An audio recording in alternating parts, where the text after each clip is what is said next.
Wait, Lane, congrats. Finally, champion ng Meralco. Ano? Yun nga, finally, we got the trophy. We got the most awaited na talagang pinaghirapan namin. By far, this is the sweetest championship na talagang nakuha ko. And for the Meralco, imagine how hard it is to win this one. Coming parang elimination, almost out na kami. How many do-or-die games yung nilaro namin. And then, Ginebra, Game 7, di ba?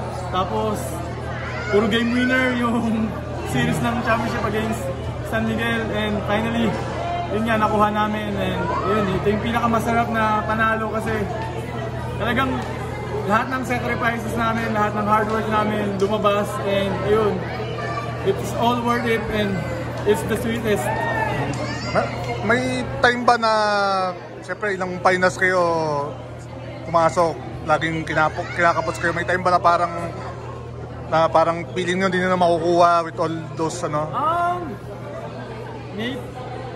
We never had a doubt. Ang ano lang namin talaga, kailangan namin talagang continue to believe, continue to work hard, continue to trust yung process ng pag-abot namin itong goal namin, yung maging successful din kami eventually. And yun nga, kung magda-doubt kami sa sarili namin, hindi na makukuha to. So talagang trabaho lang, every conference, kung magkaroon na heartbreaks, all of the heartbreaks na talagang nangyari sa mga series na laro namin.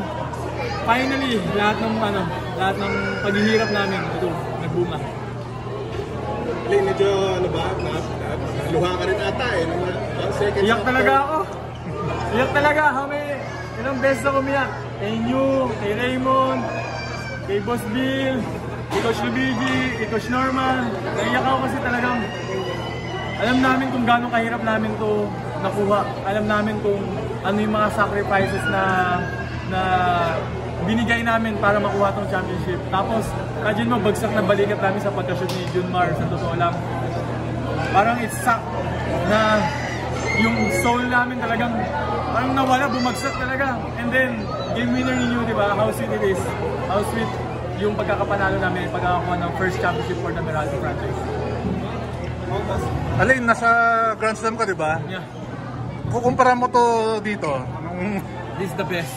This is the best championship. Kasi, hindi naman ako dun masyadong part. Injured ako for the first 3 championship ng and talagang inaasahan namin nun sila James, sila PJ Pin, Baroka, and the other guys, diba? Lang ako reliever lang ako talagang limited minutes lang ako. But this time, talagang part ako nung core na malaki yung contribution ko na panalo namin, nakuha namin itong championship na ito talaga, pinakamasarap talaga ever. And I don't know if may sasarap pa dito sa championship na ito kung makakuha man kami in the future. Ito yung pinakamahirap, ito talaga for me. Grabe, pang documentary talaga yung laban na to, yung journey namin na to, pang isa sa one for the books kumbaga.